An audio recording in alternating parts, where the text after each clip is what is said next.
Welcome to విధాత. గత కొన్ని రోజులుగా మావోయిస్టు ఉద్యమం మీద తీవ్రమైన నిర్బంధకాండ అనేది కొనసాగుతూ వస్తుంది.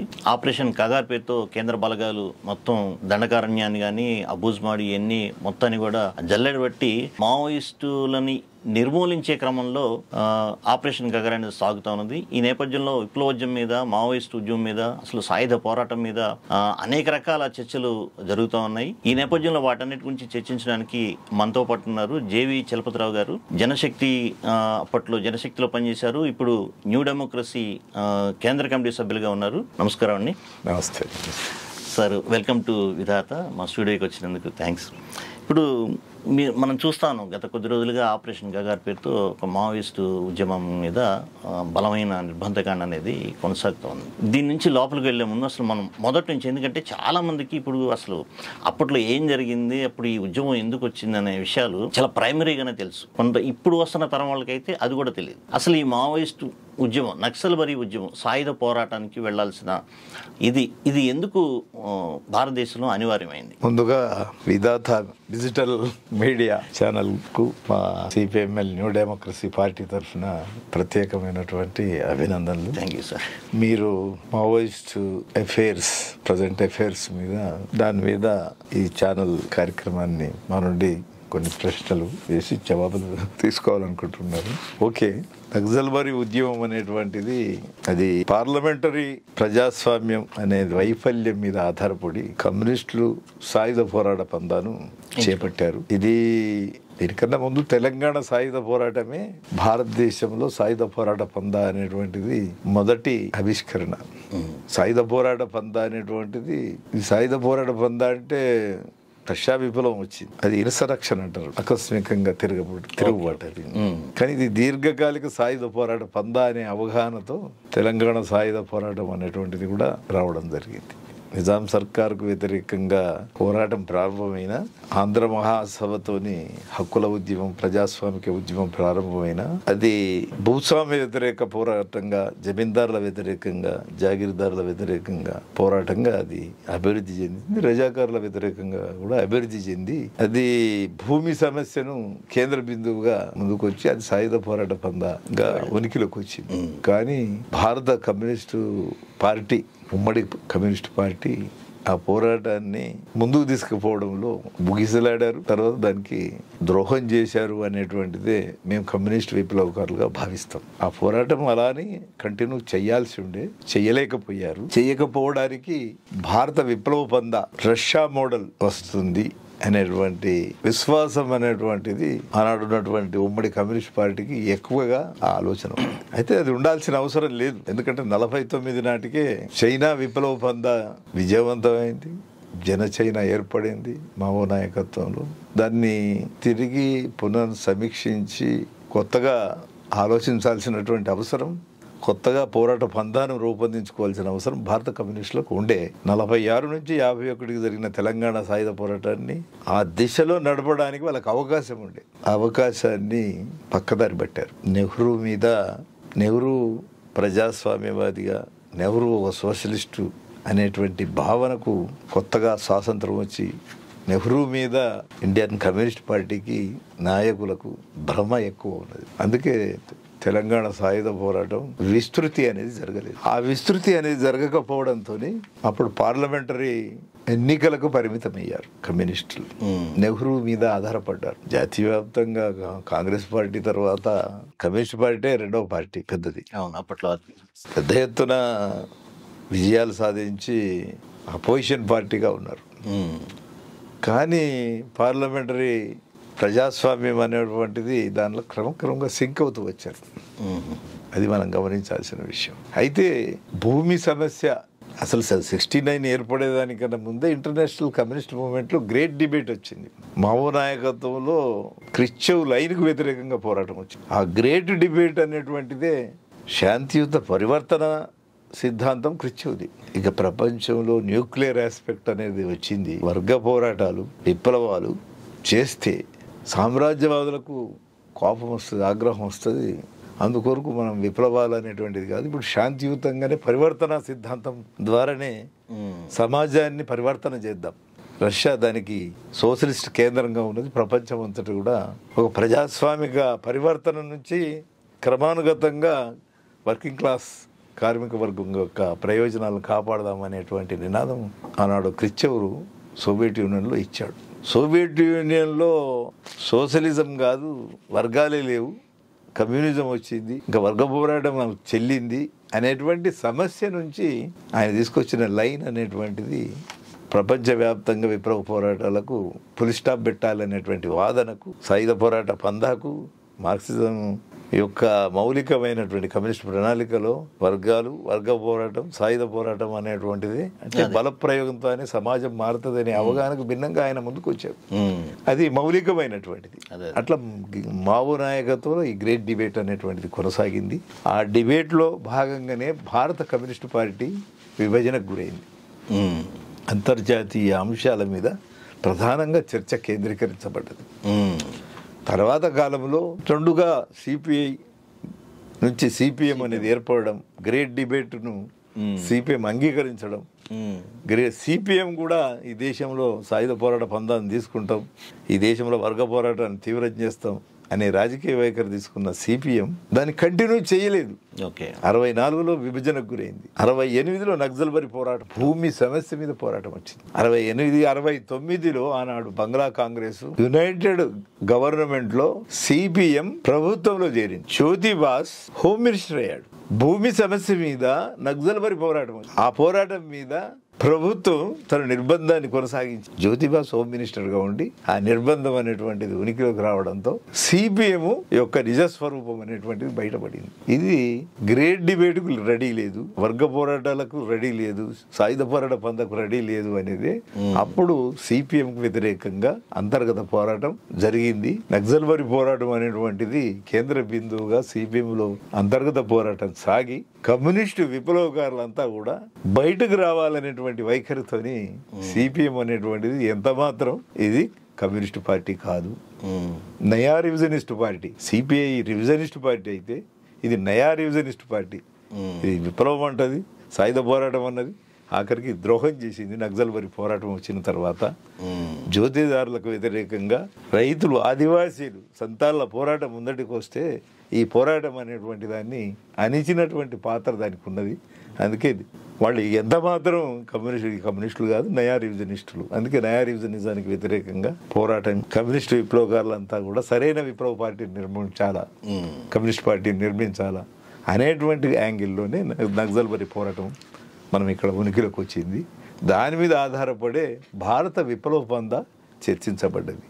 ఇది ఇన్సరక్షన్, ప్రొట్రాక్టెడ్ వార, దీర్ఘకాలిక సాయుధ పోరాట బంధాన, ఒక ఆకస్మిక తిరుగుబాట, రష్యా మోడలా చైనా మోడలా అనేటువంటి వాదనలు వచ్చి చైనా మోడల్ను ఆనాడు కమ్యూనిస్టు విప్లవకారులు సిపిఐ ఎంఎల్ అనేటువంటి అవగాహన దిక్కు రావడం జరిగింది. అట్లా సిపిఐ ఎంఎల్ 69లో ఫార్మేషన్ అనేది ఏప్రిల్ 22 నాడు లెనిన్ జయంతి రోజున స్థాపించడం జరిగింది.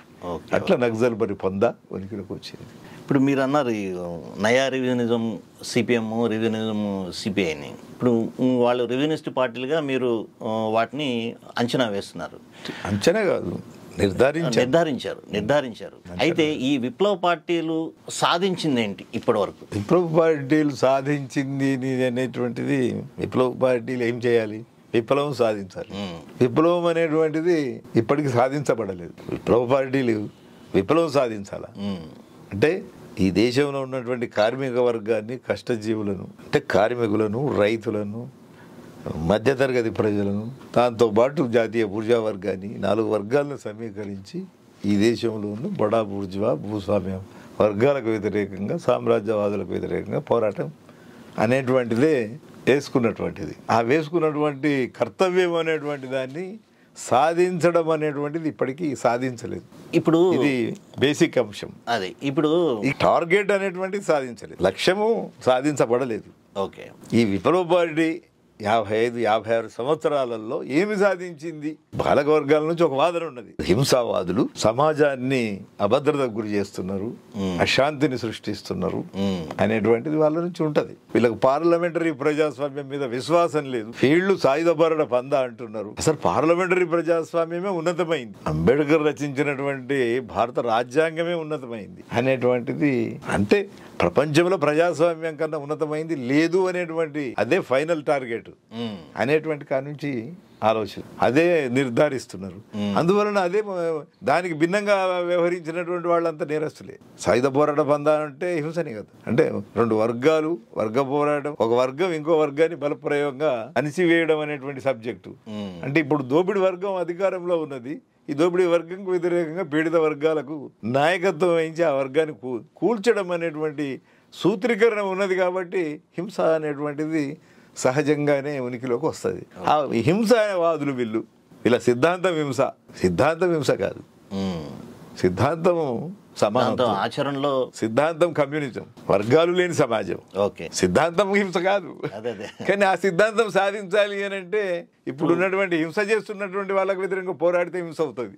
అదే ఆ వర్గాన్ని కూలదోయడం అంటేనే, అధికారంలో ఉన్న వాళ్ళని కూలదోయాలంటే యుద్ధమే చేయాలి అని అంటే హింస అవుతుంది. అది ప్రాబ్లం. ఆ ప్రాబ్లం అనేది అన్ని యుద్ధం చేయడం అనేటువంటిది ఎందుకు చేయడం అంటే దోపిడీ రద్దు కొరకు, దోపిడీ వ్యవస్థ నుంచి ఒక సమానత్వ ప్రాతిపదిక దిక్కు తీసుకురావడానికి, ఆ సమానత్వ ప్రాతిపదిక తీసుకురావడానికి ఆ పోరాటం చేస్తే అది హింస ఉనికిలోకి వస్తుంది. అది సైద్ధాంతికమైనది, అది తాత్వికమైనది.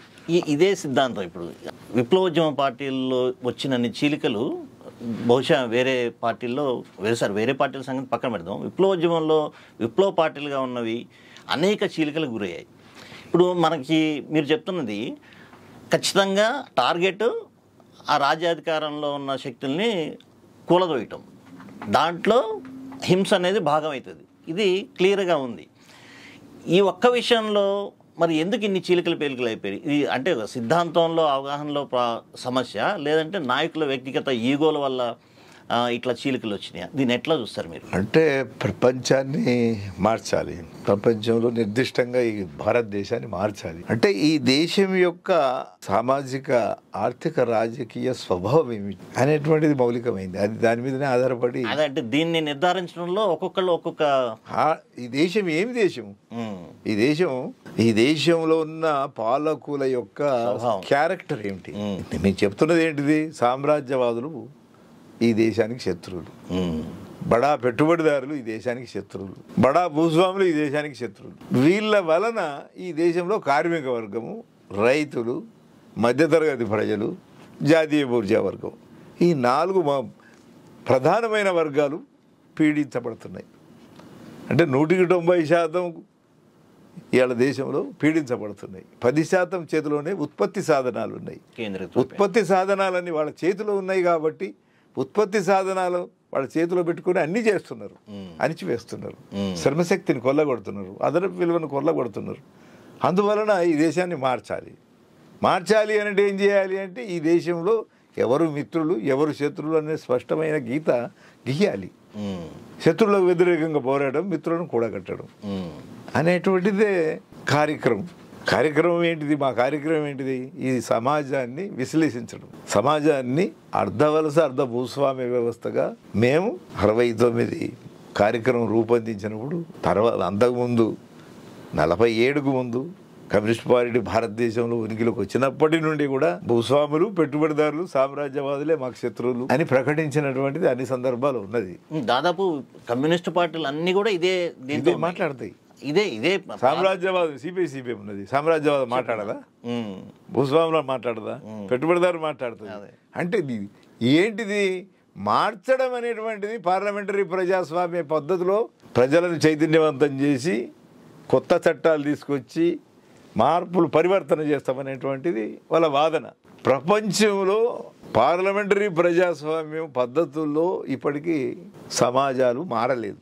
అలాంటి ప్రయోగాలు కూడా చేశారు. అలాంటి ప్రయోగాలు చేసినటువంటి ఉదాహరణకు చిలీ అనేటువంటి దేశంలో ఉంది, బొలీవియా ఉంది, ఇటువంటి కొన్ని దేశాల్లో విప్లవాలు చేసిన కమ్యూనిస్టులు ఊచకోతకు గురి అయ్యారు ప్రపంచంలో. కానీ అక్కడ ప్రోగ్రెసివ్ ఫోర్సెసే మళ్ళా రూలింగ్ లో ఉన్నాయి. ప్రోగ్రెసివ్ ఫోర్సెస్ రూలింగ్ లో లేవు, రియాక్షనరీ ఫోర్సెస్ అధికారంలోకి వచ్చినాయి. వీళ్ళని గూడ్ చేసి రియాక్షనరీ ఫోర్సెస్ అధికారంకి వచ్చినాయి. ప్రోగ్రెసివ్ ఫోర్సెస్ వీళ్ళని ఎందుకు చంపేస్తారు, కమ్యూనిస్టులను ఎందుకు చంపేస్తారు? రియాక్షనరీ ఫోర్సెస్ అనేక దేశాల్లో ఈ సంఘర్షణ జరిగే ఎన్నికల వ్యవస్థ అనేటువంటిది, ఎన్నికల వ్యవస్థ అనేటువంటిది, పార్లమెంటరీ పరివర్తన అనేది జరగదు అనేది. అవి ఫెయిల్యూర్స్ థియరీస్. అంటే మార్క్స్ ముందుకు తెచ్చిన కమ్యూనిస్టు ప్రణాళికలో కూడా ఒక వ్యవస్థ అంటే ఏమిటి అనేటువంటి దాన్ని స్పష్టంగా ఉన్నది. వర్గాలంటే ఏంది, వర్గ పోరాటం అంటే ఏంది, స్టేట్ అంటే ఏంటిది. లెనిన్ రాసినటువంటి స్టేట్ అనే గ్రంథంలో స్పష్టంగా స్టేట్ అంటే ప్రొడక్టివ్ ఫోర్సెస్ అన్ని కూడా వాళ్ళ చేతిలో ఉంటాయి. భూమి వాళ్ళ చేతిలో, సంపద వాళ్ళ చేతిలో, బ్యాంకులు వాళ్ళ చేతిలో, పోలీసు వాళ్ళ చేతిలో, మిలిటరీ వాళ్ళ చేతిలో, దాంతోపాటు తాత్విక పాత సిద్ధాంతాలన్నీ కూడా వాళ్ళ చేతిలో ఉన్నాయి, భావజాలం కూడా వాళ్ళ చేతిలో ఉంది. అవన్నిటితోనే వాళ్ళు కంట్రోల్ చేస్తారు. రాజ్యం అంటేనే కంట్రోలింగ్ కదా. రాజ్యం అంటేనే ప్రత్యర్థులను నియంత్రించడానికే రాజ్యమే. రాజ్యం వేరే వాడు దేని కొరకు, అది కొరకు, అది కొరకు పార్లమెంటరీ ప్రజాస్వామ్యం అనేటువంటిది. ఇక్కడ భారతదేశంలో కూడా మన మిత్రులు, సిపిఐ మిత్రులు కేరళలో, బెంగాల్లో అధికారంకి వచ్చారు. మౌలికమైన మార్పులు ఏం తీసుకొచ్చారు? రాష్ట్ర స్థాయిలో వచ్చారు. అంటే అక్కడ అంటే కొంత భూమి పంపకం అయింది. భూమి పంపకం అనేటువంటిది కాంగ్రెస్ కూడా చేసింది. నెక్స్ట్ కేరళలో ఇప్పుడు పావర్టీ అంటే ఎక్స్ట్రీమ్. ఇందాక దాని నుంచి కన్క్లూజన్కి వద్దాం సార్. ఈ చీలికలు అనేది, ఇన్ని చీలికలు రావటం వల్ల విప్లవోద్యమానికి బాగా నష్టం జరిగిందంటారా? అది క్లియరే. దాన్ని ఎక్కడ కమ్యూనిస్ట్ విప్లవకారులు ఐక్యం కాకపోవడం అనేటువంటిది పెద్ద బ్లండర్. అంటే ఏమి 69 తర్వాత సిపిఐ గ్రేట్ డిబేట్ అనేది అనివార్యం. గ్రేట్ డిబేట్ అనేటువంటి సిపిఎం చీలిక అనివార్యం. సిపిఎం తర్వాత సిపిఎం కూడా దారి తప్పింది కాబట్టి అది అనివార్యం. హందాకు సంబంధించిన సబ్జెక్టు మీద లక్ష్యాన్నే వదిలిపెట్టింది కాబట్టి. కానీ 69 ఏప్రిల్ 22 తర్వాత కమ్యూనిస్టు విప్లవకారులు ఒకతాటి మీదకి రాకపోవడం అనేటువంటిది అది ప్రాథమికంగా సరి అయినదిగా. ఎందుకు చీలికలకు గురవుతున్నారు అనేటువంటిది అది సైద్ధాంతికమైనటువంటి ప్రశ్న. దానికి కమ్యూనిస్ట్ విప్లవకారులు అందరు జవాబు చెప్పాల్సిందే. ఈ చీలికలు అంటే సైద్ధాంతికమైన వ్యక్తిగత ఈగోలు కూడా ఏమన్నా దానికి కొంత పాత్ర పోషించింది. ఈ దేశం ఏంటిది, ఎక్కువ ఈ దేశంలో ఉన్న పెట్టి బూర్జువా వర్గం కమ్యూనిస్ట్ పార్టీలోకి వచ్చే వాళ్ళంతా ఎవరు? కార్మికుల నుంచి వస్తారు, రైతుల నుంచి వస్తారు, అన్ని వర్గాల నుంచి వస్తారు. పార్టీ సభ్యత్వం అన్ని వర్గాల నుంచి వస్తుంది. అన్ని వర్గాల నుంచి భావజాలం ఏమిటి? బూర్జువా భావజాలమే సిస్టంలో ఉన్నది. ఆ భావజాలం అంతా పార్టీలోకి తీసుకొస్తారు. భావజాలం అనేటువంటిది ఐడియాలజీ, మార్క్సిజం అంతా సొంతం చేసుకొని పార్టీలను నడిపేటువంటిది. ఏది మార్క్సిజం కాదు, ఎట్లా విషయం ఇది మార్క్సిజం అంటాం, కానీ పక్కన పెట్టి బూర్జువా ఆలోచన విధానం కూడా ఉంటుంది. అందుకే పెట్టి బూర్జువా వర్గం ప్రధానమైనటువంటి స్థాయిలో వ్యవస్థలో ఉంది కాబట్టి కమ్యూనిస్ట్ పార్టీలో ఖచ్చితంగా బూర్జువా భావజాలం, మార్క్సిజం రెండింటి మధ్యన సంఘర్షణ జరుగుతుంటది, అంతర్గత పోరాటం జరుగుతుంటది. ఈ అంతర్గత పోరాటం యొక్క అర్థం ఇది వర్గ పోరాటం, సమాజంలో వర్గ పోరాటం, పార్టీలో అంతర్గత పోరాటం. ఈ అంతర్గత పోరాటం అనేటువంటిది సైద్ధాంతిక రాజకీయ పోరాటం సవ్యంగా సాగకపోతే శాస్త్రీయత దిక్కు వెళ్ళలేదు. అంతర్గత పోరాటం సజీవంగా జరపాలి, శాస్త్రీయ దిక్కు వెళ్ళాలి, ఆచరణకు దగ్గరగా వెళ్ళాలి. వెళ్ళలేనప్పుడు స్వీయాత్మకంగా జరిగిన, స్వీయానుభవాదంతో జరిగిన, పెట్టి బూర్జువా ధోరణులతో జరిగిన దాని యొక్క రిఫ్లెక్షన్ అనేది చీలికలో ఉంటే అది విప్లవోద్యమానికి నష్టం. అందుకే సైద్ధాంతిక రాజకీయాల కొరకు జరిగేటువంటి చర్చ ఉంటది, కానీ చీలాలనేటువంటి కర్తవ్యం ఉండదు. నిర్మాణంలో ఉండే అపసవ్యాలతలకు వ్యతిరేకంగా కూడా రాజకీయ చర్చ ఉంటది, కానీ చీలడం పరిష్కారం కాదు. అందుకే తాత్వికంగా మార్క్సిస్ట్ మహోపాధ్యాయులు చెప్పింది అంటే ఇంటర్నల్ స్ట్రగుల్ ఎట్లా ఉండాలి అని అంటే యూనిటీ, స్ట్రగుల్, యూనిటీ లక్ష్యం కొరకు, స్ట్రగుల్ లక్ష్యం కొరకు, మళ్ళీ యూనిటీ లక్ష్యం కొరకు. యూనిటీ, స్ట్రగుల్ అని చెప్పలేదు, మార్క్సిజం చెప్పలేదు. అంతర్గత పోరాటం అంటే యూనిటీ అండ్ స్ట్రగుల్. టార్గెట్ ఏంటిది? మళ్ళా యూనిటీ దేని కొరకు? రెవల్యూషన్ తీసుకురావడానికి. అందుకే మహోపాధ్యాయులు తాత్వికంగా సూత్రీకరణ మార్క్సిజం అది చెప్పడం లేదు. యూనిటీ, స్ట్రగుల్ స్ట్రగుల్ అనేటువంటిది మార్క్సిజం కాదు. అది మార్క్సిజానికి రివిజనిజానికి మధ్యన చర్చ వచ్చినప్పుడు యూనిటీ స్ట్రగుల్ అది స్ట్రగుల్ దిక్కు దారితీస్తుంది.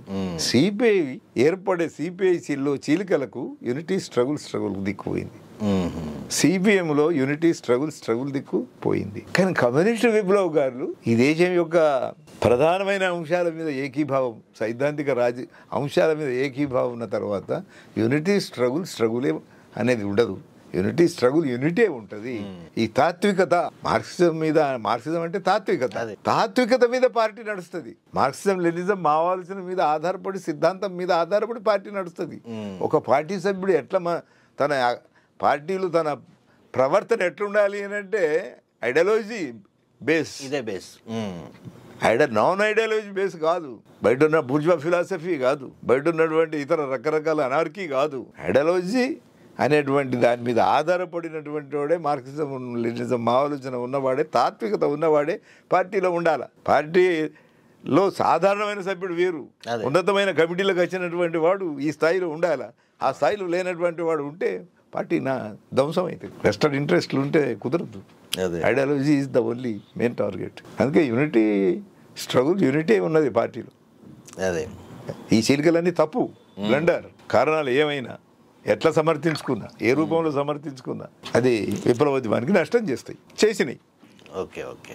69 నుంచి జరిగిన చీలికలు అన్నీ ప్రధానంగా అతివాదంకు వ్యతిరేకంగా, మితవాదంకు వ్యతిరేకంగా సాగినాయి. సరైన లైన్ కొరకు పోరాటంలో ఈ అతివాదం మితవాదం అనేది పార్టీలో ఇంటర్నల్ గా ఉండాల్సింది. అవి బయటకు వచ్చి అవి చీలికల కారణమైంది. అవి స్ట్రగుల్ దిక్కు వెళ్ళకూడదు, దానికి పద్ధతులు ఉన్నాయి. అదే మీరు ఇందాకన్నట్టు స్ట్రగుల్ తీసుకుపోవాలి. పార్టీలో అంతర్గత చర్చ ఎలా ఉండాలి అనే దానికి పార్టీలో మహాసభలు ఉన్నాయి, పార్టీలో డాక్యుమెంట్స్ పెట్టుకుంటారు, డిబేట్ చేస్తారు. డిబేట్ అనేది కల్మినేషన్ అనేది మహాసభ చేస్తుంది. అదే కేంద్రీకృత ప్రజాస్వామ్యం మెజారిటీ కట్టుబడి ఉండాలి. నేను గెలవాలని కోరిక ఉండకూడదు, నేను నా అభిప్రాయం చెప్పాలనే భావమే ఉండాలి. అక్కడే సమస్య అంతా. నేను అభిప్రాయం చెప్పాలా, నా హక్కు, నేను గెలవాలనేటువంటిది నా హక్కు అనేటువంటిది తప్పు. అక్కడే మొత్తం సమస్య అంతా అక్కడే వస్తుంది. గెలవాలంటే తప్పు చేస్తాం. నా అభిప్రాయం చెప్పే హక్కు నాకు ఉండాలి అనేటువంటిది వేదికలు ఉన్నాయి. వేదికల్లో నీ అభిప్రాయం చెప్పు, నీ డాక్యుమెంట్ పెట్టు, నీ నోటు పెట్టు, నీ చర్చ చెప్పు, నీ వాదన చెయ్యి. కానీ నేను గెలవాలి అనేటువంటి పద్ధతిలో కమ్యూనిస్ట్ పార్టీలో ఉండద్దు. కమ్యూనిస్ట్ పార్టీలో ఉండటానికి హక్కు లేదు. నేను గెలవాలి. నేనంటే ఎవరు? మార్క్సిజమా? నేనంటే నేనే కదా. మార్క్సిజం గెలవాలి. అదే నేను అన్నది. అంటే వ్యక్తిగత ఈగో అనేది అక్కడ ఉంటాయి, అవన్నీ ఆ రూపంలో ఉంటాయి. అదొక పెద్ద సమస్య అవడం వల్ల కూడా ఇన్ని చీలికలు వచ్చినాయి. నేను రైట్, తల్లు రాంగ్ అనేటువంటిది దాన్ని ఫిల్టరైజ్డ్ ఎక్కడ? వేదికలు. అదే అక్కడే తెలుసుకోవాలి. అది చెయ్యనప్పుడే చీలికలు. వేదికలకు వెళ్ళాలా? విభేదాల యొక్క దాని సాంద్రత, దానికి సంబంధించిన తీవ్రత ఉన్నప్పుడు వేదికలకు వెళ్ళాలి. వేదికలు వెళ్ళి దాని తర్వాత దానికి ఒక రాజకీయ పరిష్కారం కనుగొనాలి. దాంట్లో ఫెయిల్ అయింది. కమ్యూనిస్ట్ పార్టీలో అంటే ఇండివిజువల్ అభిప్రాయాలకు తావులేదు. ఇండివిజువల్ అభిప్రాయాలు చెప్పే హక్కు ఉన్నది కానీ గెలవాలనే హక్కు లేదు. ఇది బాగా చెప్పారు సార్. ఇప్పుడు మళ్ళీ ఒకసారి మనం మూమెంట్ దగ్గరికి వద్దాం. ఇప్పుడు నక్సల్బరీ అవ్వచ్చు, కొంతకాలం అది ఒక రేంజ్లోకి వెళ్ళింది. ఆ తర్వాత మళ్ళీ శ్రీకాకుళం అదొక ఒక గట్టి స్థాయి దాకా పోయింది. గోదావరిలో కానీ, సిరిసిల్ల, జగిత్యాల ఉద్యమాలు కానీ, ఇవి అలా వచ్చి అట్లా స్పైక్ అయ్యి మళ్ళీ పడిపోయినాయి. వాటి కన్సిస్టెన్సీ ఎందుకు ఆ లింక్ కంటిన్యూ అవ్వలేకపోయింది? ఆ ఉద్యమాలు దీర్ఘకాలిక సాయుధ పోరాట పందా అనేటువంటిది కమ్యూనిస్ట్ విప్లవకారులు లైన్ తీసుకున్నారు. అంటే స్థావర ప్రాంతాలను నిర్మాణం చేయాలి, అంటే వీళ్ళు విముక్తి ప్రాంతాలు. అంటే ఈ దేశము అద్దవలసద్ద భూస్వామ్య దేశం కాబట్టి కేంద్రీకరణ అనేది ఫ్యూడలిజంకి వ్యతిరేకంగా, లేకపోతే భూస్వామ్య విధానానికి వ్యతిరేకంగా, వ్యవసాయక విప్లవం, దున్నేవాడికి భూమి అనేటువంటిది కేంద్ర బిందువుగా మిగతా దోపిడీ అంశాలన్నిటినీ పరిగణలోకి తీసుకొని వాటి మీద పోరాడాలనేటువంటిది రాజకీయ లైన్, పోరాట పంద. ఆ పోరాట పందాను అడ్వాన్స్ చేసేటువంటి విషయంలో కేంద్రీకరణ అనేటువంటిది ఖచ్చితంగా నక్సల్బరీ ఒక ఆదివాసీ ప్రాంతంలో పోరాటం వచ్చింది. శ్రీకాకుళం ఆదివాసీ ప్రాంతంలో కేంద్రంగా పోరాటం వచ్చింది. గోదావరిలో కూడా ఆదివాసీ ప్రాంతం పోరాటం. ఈ పోరాటాలన్నీ కూడా స్థావర ప్రాంతాల నిర్మాణం అనే అవగాహనతోనే వచ్చింది. మొదటి చారు మజుందార్ సిద్ధాంతం, అతివాదానికి సంబంధించిన సిద్ధాంతం అనేటువంటిది ఈ స్థావర ప్రాంతాల అవగాహన మొదలు లేదు వారికి. ఈ ఆంధ్ర కమ్యూనిస్టు విప్లవకారులకే ఈ తెలంగాణ సాయుధ పోరాటం యొక్క అనుభవము, అవగాహన, శత్రువుతో నిలబడాలి అనేది స్థావర ప్రాంతం ఉండాలా, చైనా యొక్క అనుభవాలు, విముక్తి ప్రాంతాల అనుభవాలు, చైనాలో విముక్తి పోరాటం ప్రాంతాలు అనేటువంటిది ఎట్లా చేసి పల్లెలను పట్టుకొని పట్టణాలను స్థావర ప్రాంతాల చేసుకుంటూ ఫైనల్ ఆ లైన్ అనేటువంటి అవగాహనతోని ఇక్కడ స్థావర ప్రాంతాల అవగాహనతోనే నక్సల్బరీ, శ్రీకాకుళం, గోదావరి లోయ దేశంలో చాలా సెంటర్స్లో ముషాహుర్ బీహార్ ముషాహుర్ వచ్చింది, మిడ్నాపూర్ బెంగాల్లో వచ్చింది, అనేక సెంటర్స్లో వర్గ పోరాటాలు 100 సెంటర్లో వచ్చినాయి భూస్వామ్య వ్యతిరేకం. దాంతోపాటు అవి నిలబడినటువంటి ఉద్యమాలు నక్సల్బరీ, శ్రీకాకుళం, గోదావరి లోయ ఉద్యమాలు ఫోకస్ అయినాయి, నిలకడగా ఉన్నాయి, ఒక మేర కొంతకాలం నడిచినాయి. అయితే ఇందులో ఈ ఉద్యమాలను స్థావర ప్రాంతాల నిర్మాణం అని మనం ఆ పంధాను అభివృద్ధి చేసేటువంటి విషయములో మిగతా విషయాలన్నిటిని పరిగణలోకి తీసుకెళ్ళకపోతే ఆ పోరాటం అనేటువంటిది ముందుకు సాగదు. ఒక విప్లవ పార్టీ అంటే దానికి కార్యక్రమం ఉంటుంది, ఒక విప్లవ పార్టీ అంటే దానికి ఒక రాజకీయ పందా ఉంటుంది, దానికి పోరాట పందా ఉంటుంది, వ్యూహము ఎత్తుగడలు ఉంటాయి. ఒక వ్యూహము ఎత్తుగడలను సాధించాలంటే ఒక పొలిటికల్ విజన్ ఉంటుంది. ఆ పొలిటికల్ విజన్ అనేటువంటి సబ్జెక్టులోనే సామ్రాజ్యవాదం మీదనే అంచనా వేరున్నది. ఆర్థిక రాజకీయ సంక్షోభం ఎట్లా ఉన్నది, సామ్రాజ్యవాదం యొక్క సంక్షోభం ఎట్లా ఉంది అని అంచనా వేయడంలో తప్పున్నది.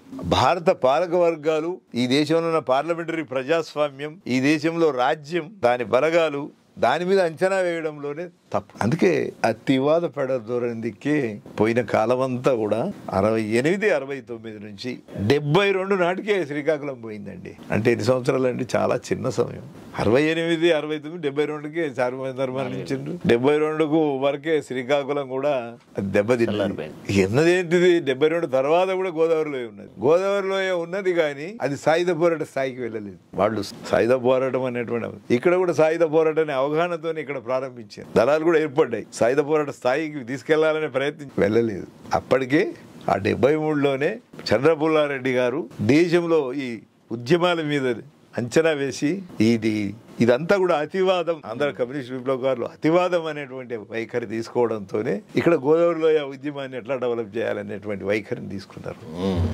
దాని యొక్క వెలుగులోనే సిరిసిల్లాలో రైతాంగ ఉద్యమం అనేది తర్వాత వచ్చింది. అది ప్రతిఘటన పోరాటం అనే రాజకీయ అవగాహనతో ముందుకెళ్లాలా అనేటువంటి వైఖరి వచ్చింది. అమీ తుమి కాదు, యథాస్థితివాదము కాదు. యథాస్థితివాదం అంటే చట్టబద్ధ పోరాటం, హక్కుల పోరాటం. వర్గ పోరాటాలు చేసినా కొన్ని హక్కులు, దేశంలో రాజ్యాంగం ఉన్నటువంటి హక్కుల పోరాటాన్ని దాన్ని యథాస్థితివాదం అంటారు. చట్టబద్ధ పోరాటాలు చేస్తే అమీ తుమి తెలిసినామంటే ఏ విషయాలతో సంబంధం లేదు. From the beginning 3 magic weapons how to develop. 3 magic weapons విప్లవం చేయాలంటే 3 మ్యాజిక్ వెపన్స్ కావాలి. పార్టీ, ఎర్ర సైన్యం, విప్లవ వర్గాల సంఘటన. ఈ 3 ఆయుధాలు ఉంటే విప్లవం చేయొచ్చు. ఈ 3 ఆయుధాలు ఎట్లా తయారైతాయి? ఆకాశం నుంచి ఊడిపడవు కదా, ఈ ప్రజా ఉద్యమాల నుంచి డెవలప్ ఆకాశం నుంచి ఊడిపడవు కదా. ఈ 3 మ్యాజిక్సే విప్లవం చేస్తాయి. ఈ 3 ప్రజలను కూడగట్టేటువంటి వైఖరి అనేటువంటిది ప్రిన్సిపల్ కదా. ప్రజలను కూడగట్టడం అనేటువంటిది ఈనాడు భారతదేశంలో ప్రజలు ఏ స్థితిలో ఉన్నారు? ఆర్థిక భ్రమల్లో ఉన్నారా? పార్లమెంటరీ భ్రమల్లో ఉన్నారా? ఉన్నత స్థాయి పోరాటాలకు రెడీ ఉన్నారా? ఇది తెలాలి అనేటువంటిది సమస్య. ఆర్థిక పోరాటాల పరిధి నుంచి రాజకీయ పోరాటాల పరిధికి, రాజకీయ పోరాటాల పరిధి నుంచి విముక్తి అమీతుమి పోరాటాల దిక్కు వెళ్ళాలి. అంటే ప్రజలు తమ జీవితాలను తామే నిర్ణయించుకోవాలి. అలాంటి నిర్ణయించుకునేటువంటి వైఖరిని చారుమజుందార్ సిద్ధాంతం, అతివాద సిద్ధాంతం ఏం ముందటి తీసుకొచ్చింది అంటే from the beginning 3 magic weapons already అన్ని రెడీగా ఉన్నాయి. అది పల్లెల, పట్టణాల, అడవిగా ఇవన్నిటితో సంబంధం లేకుండానే పోరాటాలు చెయ్యొచ్చు. ప్రజలు సంసిద్ధంగా ఉన్నారు. ప్రజలు ఒక అగ్నిగోళం, భారతదేశం ఒక అగ్నిగోళంగా ఉంది, ఒక మండుతున్నది, ఎప్పుడైనా పేలిపోతుంది. పిలిపిస్తే వెంటనే సాయుధ పోరాటం ప్రారంభమవుతుంది. కానీ అప్పటికి ఆ పరిస్థితి నిజంగా ఉందంటారా? పరిస్థితిని అంచనా వేయడం అప్పుడు కూడా లేదు. కానీ అప్పుడు 72, 69, 72 పీరియడ్ అనేటువంటిది దేశంలో ఆర్థిక రాజకీయ సంక్షోభం అనేటువంటిది ఎక్కువ ఉంది. పాలక వర్గాల మధ్యన విభజన ఉంది. మీరు గమనిస్తే అప్పటి వరకు ఉన్నటువంటి పార్లమెంటరీ పార్టీలలో ఒక్క కాంగ్రెస్ పార్టీ మోర్ దెన్ 80% ఉన్నటువంటి బలం ఉన్నటువంటి పార్టీ. మిగతా అన్ని వ్యక్తులు లిమిటెడ్. అప్పుడు కాంగ్రెస్ పార్టీ చీలికలకు గురైనటువంటి పీరియడ్. అవును, అది కూడా చిలికల్లో వచ్చింది. 69, 70 నుంచి 70కి వచ్చే వరకు కాంగ్రెస్ పార్టీ చీలింది. అది వ్యవస్థ, దోపిడి వర్గాలలోనే ఒక చీలిక అనేటువంటిది వచ్చింది. అంటే ఆర్థిక రాజకీయ సంక్షోభం యొక్క తీవ్రత ఉన్నది. ఆర్థిక రాజకీయ పాలక వర్గాల మధ్యన విభజన ఉన్నది. కానీ ప్రజలంతా వీధుల్లోకి వచ్చి అమితుము తేల్చుకునే పోరాటాల స్థాయిలో ప్రజలు లేరు. దాన్ని అప్పుడు ఎందుకు గమనించలేకపోయారు? గమనించడము అనేటువంటిది అప్పుడు ఉన్నటువంటి డిబేట్ అనేటువంటిది రివిజనిజం మీద వ్యతిరేకత, గ్రేట్ డిబేటులో క్రిస్టియో మీద వ్యతిరేకత, ఇక్కడ సిపిఐ అనుసరిస్తున్న విధానాల మీద వ్యతిరేకత, దాని మీద కమ్యూనిస్టు విప్లవకారులకు ఒక వ్యతిరేకత, పార్లమెంటరీ ప్రజాస్వామ్యం మీద వ్యతిరేకత, రాజ్యం మీద వ్యతిరేకత. అంటే ఒక గుడ్డి నమ్మకంతో అట్లా ఏమన్నా వ్యతిరేకత అనేది ఉండడం తప్పు కాదు, కానీ వ్యతిరేకత అనేటువంటిది దానికి అదే ఈ దేశంలో ఉన్నటువంటి అపోజిషన్ను, పీడిత వర్గాలను కూడగట్టడం అనేది, మెటీరియలైజ్ చేయడం అనేటువంటిది సాధ్యం కాదు. శత్రువును వ్యూహాత్మకంగా ఆలోచించినప్పుడు శత్రువును కాగిత పులిలాగా చూడమంటాడు మహోపాధ్యాయుల మాటలు. కానీ ఎత్తుగడల రీత్యా కూడా కాగిత పుల్లి అని అనుకుంటే కష్టం. శత్రువును తక్కువ అంచనా వేస్తే మనం ఏం చేస్తాం, ఎక్కువ కార్యక్రమం వేస్తాం. శత్రువును ఎక్కువ అంచనా వేసాం అనుకో, మనం పిరికి అనేది వస్తుంది. శత్రువు కాగితం పుల్లాగా చూడాలా, వ్యూహాత్మకంగా, ఎత్తుగడల రీత్యా దానికి ఉండేటువంటి బలాబలాలన్నిటినీ. ఈ మావోయిస్టులు ఈ పాయింట్ లో విఫలమయ్యారేమో. సూత్రాలు అందరికీ తెలుసు, కానీ వాళ్లకున్న రాజకీయ ఆలోచనలే ఈ దేశంలో ప్రజల మీద అంచనాలు అతిగా ఉన్నాయి. సామ్రాజ్యవాదం యొక్క సంక్షోభాన్ని తప్పుడు అంచనాలతో చూసేటువంటి వైఖరి ఉన్నది. సామ్రాజ్యవాదం ఒక ముద్ద కాదు, దానిలో వైరుధ్యాలు ఉన్నాయి. సామ్రాజ్యవాదం అంటే లెనిన్ చెప్తాడు యుద్ధమే అంటాడు. 2 ప్రపంచ యుద్ధాలు వచ్చాయి. 2 ప్రపంచ యుద్ధాలు రష్యా విప్లవం, చైనా విప్లవం ఉనికిలోకి తీసుకొచ్చినాయి. అంటే వాళ్ళు కష్టాల్లో ఉన్నప్పుడు పీడిత వర్గాలు అవకాశాన్ని తీసుకొని కమ్యూనిస్టులు ఆనాడు విప్లవాలు పూర్తి చేసిండ్రు. వాళ్ళకు కూడా ఒక లెసన్స్ ఉంటాయి కదా. 2 ప్రపంచ యుద్ధాలు ఎందుకు వచ్చినాయి, మా క్రైసిస్ ఏంది, 3వ ప్రపంచ యుద్ధం రాలేదు, ఎందుకు రాలేదు? కానీ 69-70 పీరియడ్లో ఆ క్రైసిస్ తీవ్రమవుతున్నది. 70 నుంచి 80 మధ్యన సూపర్ పవర్స్ థియరీ వచ్చింది. అగ్రరాజ్యాలు అమెరికా, రష్యా 2 క్యాంపులు ప్రపంచమంతటా ఢీ కొనడం, ప్రపంచమంతటా మార్కెట్ కొరకు వాళ్ళు పోటీ పడడం, వాటి మీద మిగతా దేశాలన్నీ అలైన్ కావటం, సూపర్ పవర్ స్ట్రగుల్ వచ్చింది. అనేకమైన వాళ్ళు ఈ ఆక్రమణలు ఇవన్నీ మొదలు పెట్టారు. అయితే ఆఫ్ఘనిస్తాన్లో రష్యా బాక్డౌన్ అయిపోయింది 79 వరకే, క్రైసిస్లో పడ్డది. దాని క్రైసిస్ సోవియట్ యూనియన్ ఎగిరిపోయింది, అది బలహీనమైంది. అప్పుడు హిరోషిమా నాగసాకి మీద బాంబేసి వాడు 2వ ప్రపంచ యుద్ధం తర్వాత హీరో అయ్యిండు అమెరికా. అటువంటి అమెరికా వాడు కూడా డాలర్ క్రైసిస్ వచ్చింది. 80 నాటికే డాలర్ క్రైసిస్ వచ్చింది. ఇప్పుడు తర్వాత మనం చూస్తే న్యూ ఎకనామిక్ పాలసీ తీసుకొచ్చారు, సబ్ ప్రైమ్ సంక్షోభం వచ్చింది, WTO తీసుకొచ్చారు. ప్రపంచాన్ని ఎట్లా దోచుకోవాలనే దానికి కార్పొరేట్ రంగం అంతా ఇవాళ ఉనికిలోకి వచ్చింది. ఇదంతా టెంపరీ. ఇప్పుడు నిన్న అమెరికా ఇప్పుడు ట్రంప్ అధికారంకి వచ్చిన తర్వాత నో న్యూక్లియర్ వార్స్ అంటున్నాడు. వాడు చేస్తాడు, ఎవడు చేయొద్దు. వాడు ఇజ్రాయెల్తో గాజా మీద దాడులు రోజు చేస్తాడు. వాడు ఇజ్రాయెల్ మీద దుర్మార్గం చేస్తున్నాడు. కానీ ఉక్రెయిన్ యుద్ధం వాడు రష్యా వాడు చేయొద్దు, గాజా వాడు పోరాటం చేయొద్దు, ఇజ్రాయెల్ దాడులు చేయొచ్చు, అమెరికా నంబర్ 1 అనే నినాదంలోనే ప్రపంచాన్ని మైనస్ చేస్తున్నాడుగా. అందరికి సుంకాలు మీరు ఇట్లా చేస్తేనే లెక్క, లేకుంటే లేదు ప్రపంచం. నేను చెప్పినట్టు నడవాల, నో వార్స్, శాంతి. ఈ నినాదం ఎందుకు ఇస్తున్నాడు? ఇవాళ ఈ పెట్టుబడిదారీ దేశాల్లో ఉన్నటువంటి పారిశ్రామికరణ అంతా కూడా ఇలా థర్డ్ వరల్డ్ కంట్రీస్లోకి పోయింది. ప్రొడక్షన్ అందులో అనేకమైన కారణాలు ఉన్నాయి. ఒకటి ఎన్వైరన్మెంట్ ఆస్పెక్ట్, 2 ప్రకృతి వనరులు, వాళ్ళ దేశాల్లో ఉన్న ప్రకృతి వనరులను కాపాడుకోవడానికి, 3వది చీప్ లేబర్ అనేది. ఇట్లా ఇది అండర్ థర్డ్ వరల్డ్ కంట్రీస్లోనే ఇలా ఇన్వెస్ట్ ఉన్నాయి. GDP ఇక్కడ ఉంది కానీ అక్కడ లేదు. జీడిపి ఎంతో కొంత 2, 3, 4, 5, 6, 7 కలుపుకుంటే థర్డ్ వరల్డ్ కంట్రీస్లో జీడిపి వస్తున్నది, అక్కడ లేదు. అది క్రైసిస్. అది అమెరికా క్రైసిస్. ఇప్పుడు ఎదుర్కొంటున్నటువంటి క్రైసిస్ జీడిపి మైనస్లో ఉంది. అది జీడిపి 0.2లో, 0.5లో, 0.3లో, లేకపోతే 1లో ఇటువంటి దిక్కుపోయిన పరిస్థితి ఉన్నది. ఒక్క అమెరికానే కాదు, పెట్టుబడిదారు దేశాలు అన్నీ కూడా జీడిపిని ఎక్కువ ప్రొడ్యూస్ చేస్తారు. ఎందుకంటే ఒక 8-9 దేశాల పెట్టుబడులే 80-85% ఈ థర్డ్ వరల్డ్ కంట్రీస్లో ఇన్వెస్ట్మెంట్స్ ఉన్నాయి. అందుకొరకు ఎకానమీ ఎట్లా ఉన్నది అనేటువంటిది అన్నిటిని డిసైడ్ చేస్తుంది. అందుకొరకు మనం చూస్తే అప్పుడు ఇంత సిచ్యువేషన్ ఉందా? అప్పుడు ఇంత లేదు, ఇప్పుడు ఇంకా ఇంటెన్సిటీ ఉన్నది. WTO వాళ్ళు తీసుకొచ్చిన WTOని వాడే పాటిస్తలేడుగా, ఎగరగొట్టేసిండు. ప్రొటెక్షనిజం అమెరికా వచ్చేసింది. అందుకే ఇవన్నీ మనం ఇంపీరియలిజం మీద సరైన అంచనా ఉండాలి. ఇంపీరియలిజంకు భారతదేశంలో ఉన్న ఇండియాకు ఉన్నటువంటి సంబంధం ఏంటిది? అసలు మన దేశంలో ఎన్ని ట్రిలియన్ల బడ్జెట్ వస్తే ఏంటిది? బడ్జెట్ ఎక్కడి నుంచి వస్తున్నది? By loans, by investments, by out side. ఇది ఇక్కడ ఏమున్నది? ఇక్కడ ఉన్నటువంటి మన బడ్జెటా?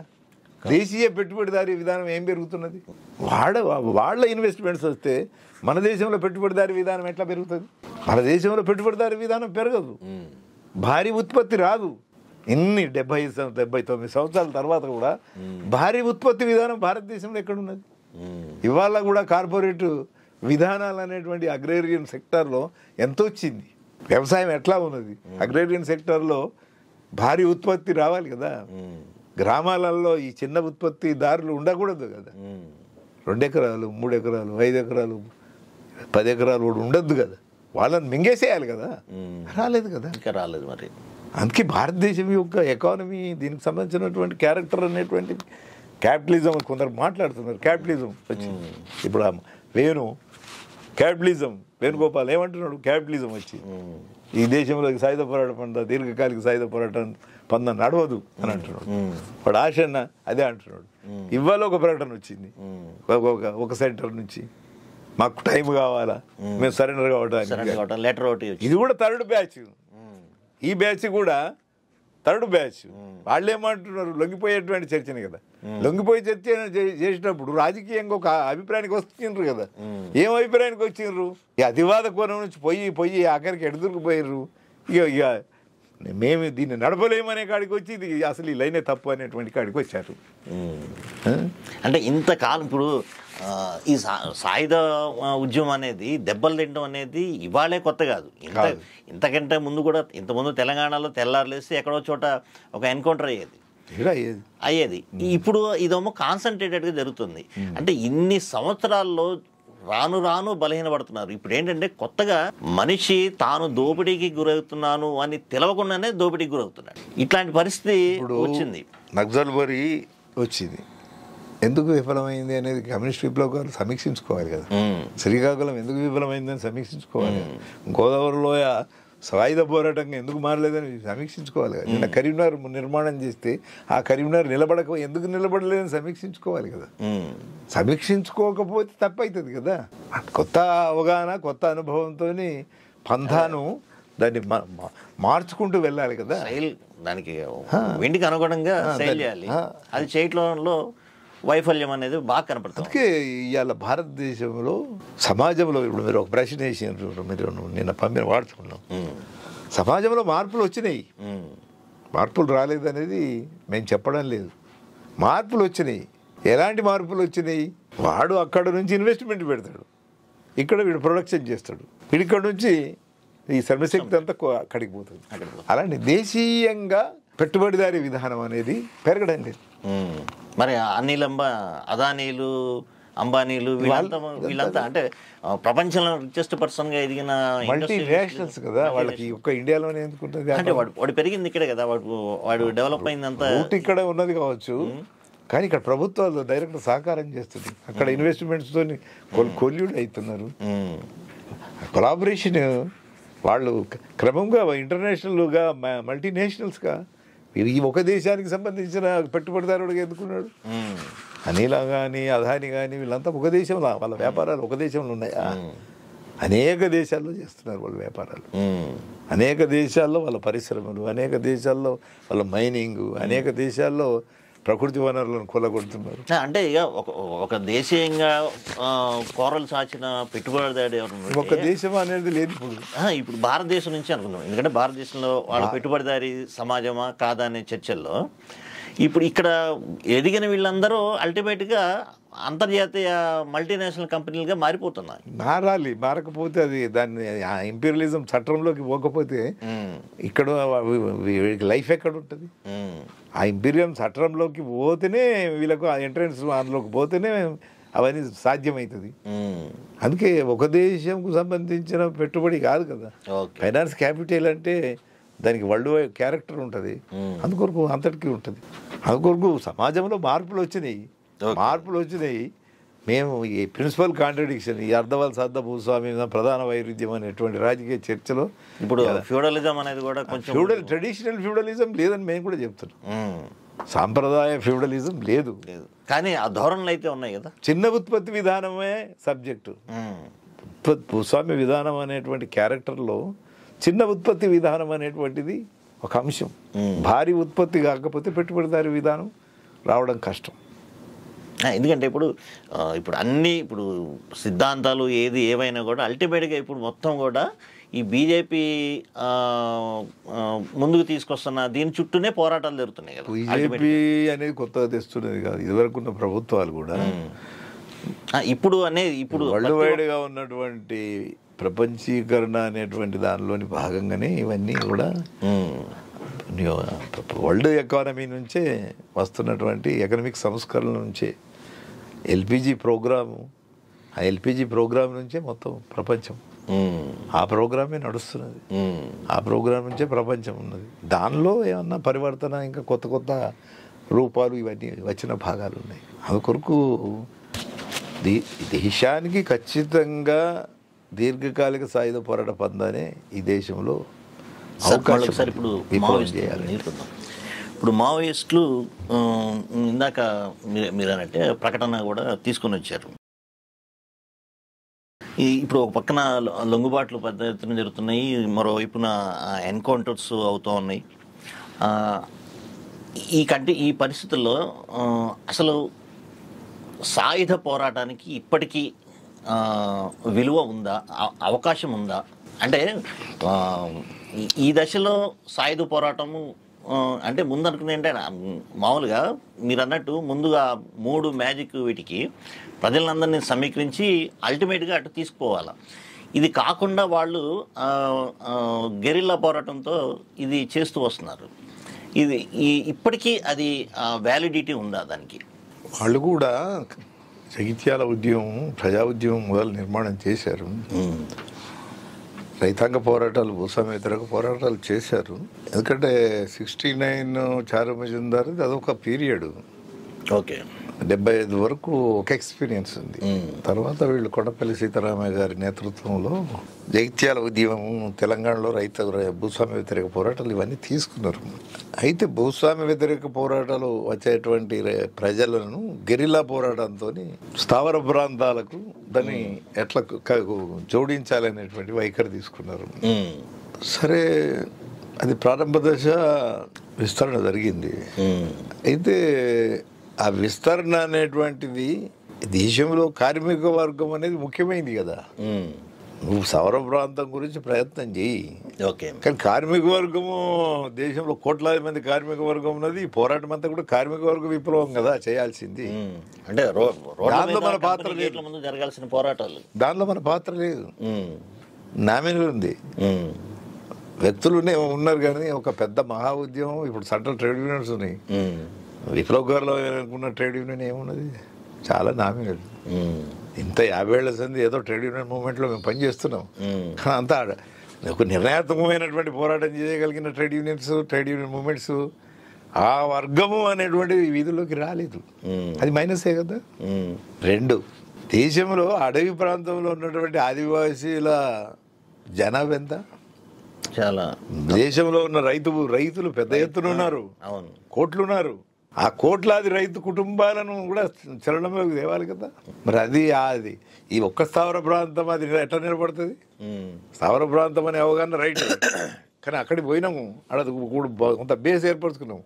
ఆ బేసు కాడ నీవు డిఫెన్స్ స్ట్రగుల్ చేయాలా, దాన్ని ఆధారం చేసుకొని ఈ మైదాన ఉద్యమం అనేటువంటిది, ఈ కార్మిక వర్గం అనేది, బయట ఉన్న రైతు ఉద్యమం అనేది, మైదాన పోరాట ఉద్యమాలు అనేవి ఇవన్నీ డెవలప్ చేయాలా, అట్లా పార్టీని బిల్డ్ చేయాలా. స్థవర ప్రాంతం అనేదాన్ని లైవ్ నువ్వు ఉంచుకుంటే, నువ్వు ప్రారంభం అట్లా చేస్తే దాన్ని దేశంలో అందరికీ ఉత్సాహం కలిగేటట్టు అది ఉపయోగపడితే ఉండొచ్చు. కానీ తక్షణమే అమితమి సాయుధ పోరాటం చేస్తానంటే కుదరదు. ఈ మావోయిస్టులు ఇక్కడే దెబ్బతిన్నారు. సరే దెబ్బతిన్నారా ఏం లేదా వాళ్ళ గురించి మనం ఈ ఫైనల్గా మనం మాట్లాడతలేము. మా కేంద్ర కమిటీ వెయిట్ అండ్ సీ, వాళ్ళ గురించి వాళ్ళు నిర్ణయించుకుంటారు, సమీక్షించుకుంటారు అనేది. కానీ మేము అవుట్ సైడ్గా వాళ్ళను తక్షణం సాయుధ పోరాటం అనే రాజకీయ వైఖరితో మేము లేవు. ఒకటి, మేము ప్రతిఘటన పోరాట రాజకీయ అవగాహన మేము కలిగి ఉన్నాం. అంటే యథాస్థితివాదము తప్పు, దాంతోపాటు అమితుమి అనేది ఇప్పుడు సరైంది కాదు అని, దాంతోపాటు గ్రామీణ ప్రాంతంలోనే మన ఉద్యమాలు అనేటువంటివి కాన్సన్ట్రేట్ చేయాలి. ఈ గ్రామీణ ప్రాంత ఉద్యమాలను వర్గ పోరాటాలు, వర్గ ఉద్యమాలను డెవలప్ చేస్తూ కొన్ని పోరాడేటువంటి వ్యవస్థను ప్రశ్నించేటువంటి, రాజకీయంగా ప్రశ్నించేటువంటి రాజకీయ ఉద్యమాల కేంద్రాలను నిర్మాణం చేయాలా అనేటువంటి వైఖరి మేము తీసుకున్నాం. తక్షణ సాయుధ పోరాటం అనేటువంటి అవగాహన, అమితుమి అనేటువంటి అవగాహన మేము ఇప్పుడు తీసుకోలేదు. వాళ్లకు మాకున్నటువంటి డిఫరెన్స్, పోరాటం పందాకు సంబంధించిన విషయంలో డిఫరెన్స్ ఉంది. దాంతోపాటు ప్రజలను పార్లమెంటరీ భ్రమల్లో ఉన్నటువంటి దాన్ని మనం బహిరంగపరచడంలో ఈనాటికి మన శక్తి సరిపోవడం లేదు. ఈ పోరాడేటువంటి వాళ్ళమంతా ఇట్లా డిజింటిగ్రేషన్ కావడము, విప్లవకారులు చీలికలు ఉండడం వల్ల ఈ నష్టం జరుగుతుందనే భావనలో ఉన్నాం. దీన్ని వీళ్ళందరినీ ఏమన్నా ప్రయత్నాలు మీ నుంచి ఏమన్నా జరుగుతుంది? నా నుంచి మా పద్ధతిలో మా ప్రయత్నాలు ఉన్నాయి. కమ్యూనిస్ట్ విప్లవకారులందరినీ ఒకటి మాట దాటికి తీసుకురావాలనేది ఒక అంశం. సింగిల్ పార్టీ అనేటువంటిది, ఎందుకంటే ఇప్పుడు జరుగుతున్నవన్నీ కూడా ప్రతి ఒక్కళ్ళు పోరాడుతుంది ఒకే సమస్య మీద. సింగిల్ పార్టీ అనేటువంటిది దేశంలో విప్లవానికి నాయకుడు కాగలుగుతుంది. ఈ మల్టీగా అనేకమైనటువంటి కుప్పట్లు మంచిది కాదు. ఇప్పుడు ఈ విషయంలో సిపిఐ, సిపిఎం ఏమన్నా ప్రత్యేకమైన చొరవ చూపించాల్సిన అవసరం ఉంది? సిపిఐ, సిపిఎం అనేది ఇవాళ వాళ్ళతో వాళ్ళు ముడేసుకున్నారు, పాలక వర్గాలతో ముడేసుకున్నారు, ఒకరు కాకపోతే ఒకరితో ముడేసుకున్నారు. మీరు చూస్తే బెంగాల్లో సిపిఎం డిజింటిగ్రేషన్ మొత్తం బీజేపీలకు పోయింది. మీరు స్టడీ చేస్తే అసలు లెఫ్ట్ మూమెంట్ బీజేపీలకు పోవడం ఏంటిది అనేది ఆశ్చర్యం ఉన్నది. రేపు కేరళ ఉన్నది, అది నిలబడుతుందా ఏమవుతుంది అనేటువంటిది డౌటే. అలాంటి పరిస్థితి కమ్యూనిస్ట్ మూమెంట్ ఎలా అది కూడా అది మింగేస్తున్నది, అందరినీ మింగేస్తున్నది. మరి ఎట్లా యూనిఫికేషన్ అనేది ఎట్లా సాధ్యమైంది? సిపిఐ, సిపిఎం కమ్యూనిస్టులుగా మేము చూడడం లేదు. ఫస్ట్ వాళ్ళను కమ్యూనిస్ట్ సిద్ధాంతం ఉన్నారు, ఇప్పటికీ పార్లమెంటరీ ఫ్రేమ్లో ఏదో చేయాలని అనుకుంటున్నారు. అయితే ప్రజలకు ఏదో చేసేటువంటిది పాలక వర్గాలు చేయరు కాబట్టి వాళ్ళతో ముడేసుకున్న వాళ్ళు కూడా వీళ్ళు ఏం చేయరు అనేది మా అభిప్రాయం. అయితే వాళ్ళేమో కమ్యూనిస్టులు అనేటువంటి భ్రమలు ప్రజల్లో ఉన్నాయి. ఆ భ్రమలు అనేది పోయేంతసేపు రియల్ పోరాడేటువంటి వాళ్ళు సమస్యలు ఎదుర్కోవాల్సిందే. ఈ విప్లవ పార్టీలన్నా ఒక తాటి మీద, విప్లవ పార్టీలనే ఒక తాటి మీద తీసుకొచ్చేటువంటి ఒక రాజకీయ ప్రయత్నం చేస్తున్నాం. దాంతోపాటు ఆర్ఎస్ఎస్, బీజేపీ ఫ్యాసిస్ట్ దుర్మార్గం అనేటువంటి దేశంలో చేస్తుంది కాబట్టి దాంతో కలిసి వచ్చేటువంటి ఒక ఫ్యాసిస్ట్ వ్యతిరేకత, హిందూ ఫ్యాసిస్ట్ ధోరణులకు వ్యతిరేకంగా ఒక ఫ్రంట్ అనేటువంటిది దేశంలో ఉనికిలోకి రావాలనే రాజకీయ వైఖరితో మేము ఉన్నాం. కమ్యూనిస్ట్ విప్లవకారుల ఐక్యత, హిందూ ఫ్యాసిస్ట్ వ్యతిరేకంగా ఫ్రంట్, దాంతోపాటు ప్రజాస్వామిక ఉద్యమాలు, పోరాడేటువంటి కొన్ని పోరాట ప్రాంతాలు ఈ నిర్మాణం చేయడం అనేటువంటిది ఈనాడు ఉన్నటువంటి పీరియడ్ ఆఫ్ టైం ఇది సాధ్యమవుతుంది అని. దీనికి ఒక క్రమానుగతంగా సామ్రాజ్యవాదంలో వచ్చేటువంటి సంక్షోభము, వాళ్ళ వైరుధ్యాలు, భారతదేశంలో ఉన్నటువంటి పాలకవర్గాల మధ్య వైరుధ్యాలు, ఆ తీవ్రత మీద ఆధారపడే స్థిరమైన పోరాట ప్రాంతాలు అనేటివి పెరుగుతాయి. స్థిరమైన పోరాట ప్రాంతాలు అవి విస్తృతంగా ప్రాంతాలుగా ఉంటే తప్ప తక్షణం సాయుధ పోరాటం గురించి ఆలోచించలేము అనేటువంటి అభిప్రాయంలో మేము ఉన్నాం. కానీ భారతదేశం ఎప్పటికైనా ఈ వర్గ విముక్తి, కార్మిక వర్గ విముక్తి అనేది, ఈ నూతన ప్రజాస్వామిక విప్లవం రావాలి అని అంటే మాత్రం సాయుధ పోరాట పందా అనేటువంటి దీర్ఘకాలిక సాయుధ పోరాట పందానే దీనికి పరిష్కారం అనే అభిప్రాయంతోనే మేము ఉన్నాం. కాకపోతే దానికి ఆ పరిస్థితులు రావాలి. పరిస్థితులను వచ్చినటువంటి పరిస్థితులను మనం దానికి తగ్గట్టుగా అటు దిక్కు మన ప్రయాణం ఉండాలి.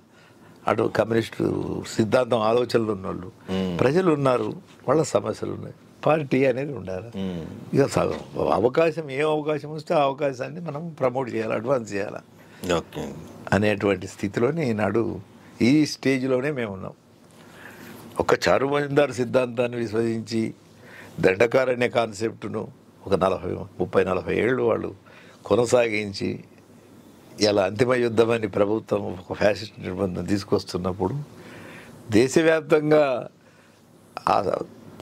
ప్రజల ఉద్యమాలు ఉన్నట్టయితే ఇలా బీజేపీ ప్రభుత్వానికి ఆ పరిస్థితి కగార్ అనే పేరు మీద నిర్మూలన చేయడానికి అవకాశం లేదు. అందుకే ఒక డిసడ్వాంటేజ్ సిచ్యువేషన్ అనేది బీజేపీకి అడ్వాంటేజ్ సిచ్యువేషన్ అయ్యి అది కగార్ అనే పేరు మీద ఇంతకాలం నిర్మాణం చేసుకున్నటువంటి ఉద్యమాన్ని దెబ్బతీయగలుగుతున్నది. ఇంతకాలం నిలబెట్టుకోగలిగిన అవకాశం ఉన్నది, కానీ ఇప్పుడు నిలబెట్టుకోలేని పరిస్థితి ఎందుకు వచ్చింది అని అంటే ఒక వ్యాక్యూమ్ అనేటువంటిది ఎంత నిలబెట్టినా దీనికి తగ్గట్టుగా ఉండేటువంటి బయట ఉద్యమాలు కావాలి. సో బయట సపోర్టివ్ ఉద్యమాలు అనేవి లేవు. బయట కొంతమంది మేధావులు ఉన్నారు, అర్బన్ నక్సల్ అని వాళ్ళ మీద కూడా దాడి చేస్తున్నారు. అనేది ప్రజా ఉద్యమాలు, ప్రజల్ని సమీకరించి రైతు ఉద్యమం వచ్చింది, 14 మాసాలు జరిగింది, ప్రభుత్వం గడగడలాడిపోయింది కదా, వెనక్కు తగ్గింది కదా, 3 చట్టాలు అమలు చేయకుండా పోయింది కదా, ఎన్ఆర్సీ చట్టం వచ్చింది, దానికి వ్యతిరేకంగా ప్రతిఘటన ఉన్నది, రైతు ఉద్యమం మీద ప్రతిఘటన ఉన్నది కొన్ని సెంటర్స్. అటువంటి ప్రజల ప్రతిఘటనలు ప్రజలుగానే బాగా ఆ సెక్షన్ ప్రజలు వీధుల్లోకి వచ్చి పోరాడుతున్నప్పుడు ప్రభుత్వం వణికిపోతుంది. అలాంటి ఉద్యమాలు రావాలా? ఇలా సెంట్రల్ ట్రేడ్ యూనియన్స్ ఉన్నాయి, కోట్ల మంది కార్మికులు ఉన్నారు, ఇప్పుడు లేబర్ కోడ్స్ ఉన్నాయి, దాని మీద ఏం పోరాటం నడుస్తున్నాయి? నామినల్ ఇయర్ వైజ్ వస్తాయి అన్నారు, వచ్చేసింది, ఇంప్లిమెంటేషన్ వచ్చింది, 26 నుంచి స్టార్ట్ అయిపోయింది. ఇప్పుడు దాని మీద ఇంప్లిమెంటేషన్ 12 గంటల పని, 8 గంటల పని దినం అనేది హక్కు సాధించుకున్న మనము ఇలా 12 గంటల పని చేయాలని వాడు నిర్ణయిస్తే చేసే దిక్కు వెళ్తే ఆ సెంట్రల్ ట్రేడ్ యూనియన్స్ ఎంత దివాలా కోరుతనంతో ఉన్నాయనేది మనం అర్థం చేసుకోవచ్చు. సెంట్రల్ ట్రేడ్ యూనియన్స్ కమ్యూనిస్టులుగా కార్మిక వర్గానికి లీడర్లుగా ఉన్నారు, వాళ్ళు ఏం చెబితే అది నడుస్తున్నది. అవి బూర్జా పార్టీల ఇన్ఫ్లుయెన్స్లో ఉన్నాయి. ఆ బూర్జా పార్టీ ఇన్ఫ్లుయెన్స్ వాడు చట్టం తీసుకొచ్చినా పోరాటం చేస్తలేరు. కొందరికేమో మంచి జీవితాలు ఉన్నాయి, కొందరికేమో ఈ అన్ఆర్గనైజ్డ్ సెక్టర్ వచ్చింది, అవుట్ సోర్సింగ్ అనేది వచ్చింది. అసలు వేతనాలు 10,000 15,000 జీతాలతో ఎట్లా బతారు? క్యాజువల్ లేబర్స్ రోడ్ల మీద పని లేకుండా తిరుగుతున్నటువంటి వాళ్ళు ఉన్నారు. వేతనాలు ఇంత తక్కువ వేతనాలు, కనీస వేతనాలు ఇవ్వలేనటువంటి వ్యవస్థ, మరి ధరలు చూస్తే వేరుగా ఉన్నాయి, జీవన ప్రమాణాలు అందుకోలేని స్థితి ఉన్నది. మనం కోవిడ్ వచ్చినప్పుడు చూశారు కదా, 14 కోట్ల మంది మైగ్రెంట్ వర్కర్స్ లెక్క అప్పుడు కానీ అప్పుడు ఉనికిలోకి వచ్చినాయి, అనేక సర్వే సంస్థలు వచ్చినాయి. అదే 14 కోట్లు మైగ్రెంట్ వర్కర్స్, రకరకాల టైపు వర్క్ మైగ్రెంట్. వాళ్ళంతా మళ్ళీ ఎక్కడ నా ఇల్లు ఉన్నది, మాకు నా మూలం ఎక్కడ ఉన్నది, ఆడిపోయి బతికితే బతుకుతాం తప్ప ఇక్కడ బతకలేమో చచ్చిపోతామని బయలుదేరిండ్రు. అంత ఒక సంక్లిష్ట స్థితి. కోవిడ్ వస్తే ప్రభుత్వం ఏం ఆదుకున్నది, ఏం చేసింది? ఆ వ్యాక్సిన్ వచ్చే వరకు ఎంతమంది చచ్చిపోయారు? ఆ వ్యాక్సిన్ ఇంకో డెఫినెటా? కాదు కదా, కాదు. ఆ రోగం వచ్చిన వాళ్ళు ఎంతోమంది ఉన్నారు, ఆ రోగం వచ్చింది కూడా తెలియదు, భయానికి చచ్చిపోయిన వాళ్ళు ఉన్నారు. అందుకే బీజేపీ ప్రభుత్వం అనేటువంటిది చేసిన వాగ్దానాలకు అది ప్రాముఖ్యంగా హిందూ మతానికి ప్రాముఖ్యంగా ఉన్నది, దేవుడి పేరు మీద రాజకీయాలు అనేది చేస్తున్నది. ఇది కార్పొరేటైజేషన్. దేవుడు కార్పొరేట్ చేస్తున్నారు. దేవుడు అనే పేరు మీద ప్రజలను మిస్గైడ్ చేస్తున్నది. కార్పొరేటైజేషన్ పేరు మీద ప్రకృతి వనరులన్నిటి కొల్లగొట్టదలుచుకున్నది. ఈ దేశ సంపదనంతా కార్పొరేట్లకు పెట్టదలుచుకున్నది. ఇక ఇందులో ప్రజల స్థానం ఎక్కడున్నది, ప్రజలకున్న అవకాశం ఎక్కడున్నది, అదొక విచిత్రమైన పరిస్థితి. ఇప్పుడు ఈ బీజేపీ అధికారంలోకి వచ్చిన దగ్గర నుంచి ఒక నిర్బంధం అనేది అన్ని రకాల ప్రోగ్రెసివ్ ప్రశ్నించడం అనేది ఒక నేరంగా మారుతున్న పరిస్థితి ఉంది. దాన్నే అంటే రాజ్యాంగ పరంగా ప్రజాస్వామిక పరంగా ఉన్నటువంటి హక్కులన్నిటినీ పక్కన పెట్టడం అన్నమాట.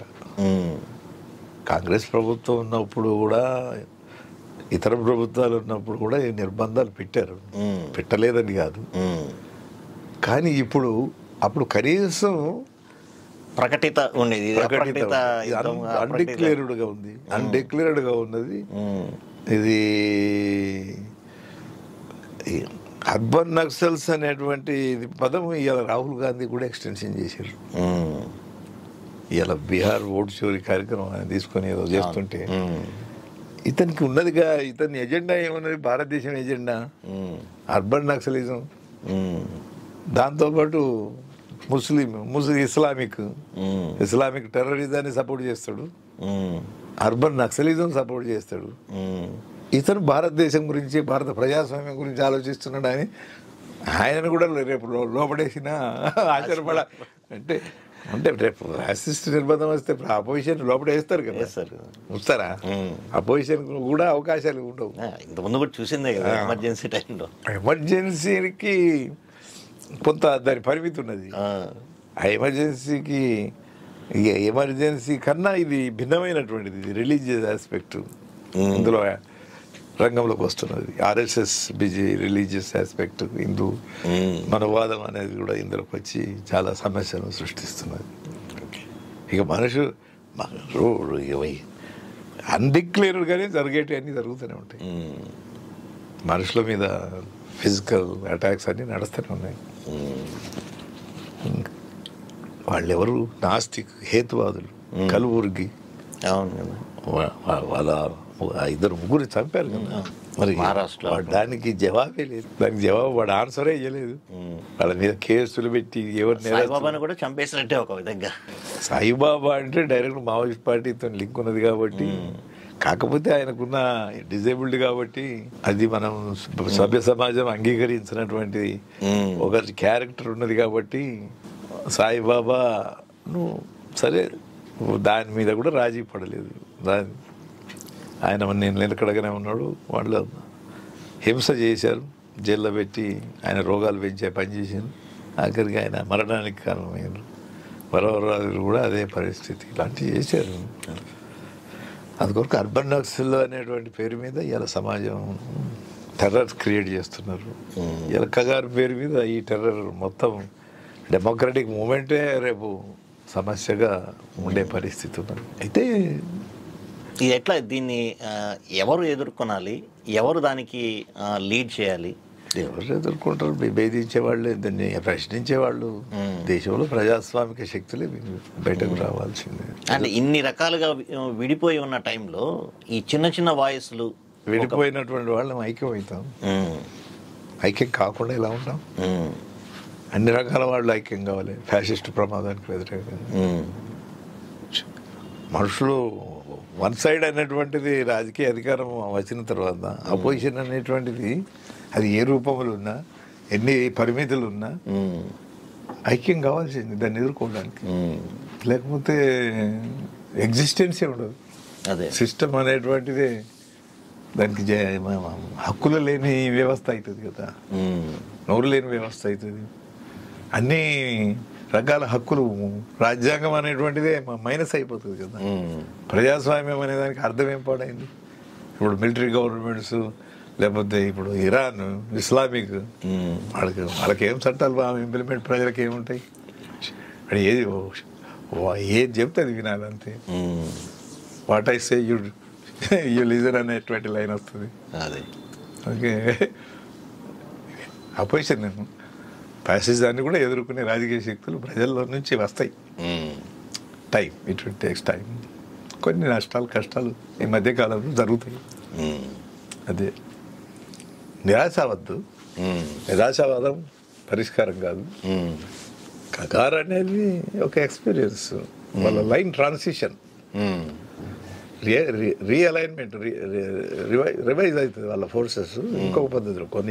కొంతమంది భౌతిక నిర్మూలన అయినంత మాత్రం వాళ్ళ ఆలోచనలు ఉన్నటువంటి వాళ్ళు మళ్ళీ వాళ్ళ లైన్ను తిరిగి సరైన శాస్త్రీయమైన దిక్కు తీసుకొస్తారనేటువంటి ఆశనే మానుకున్నది.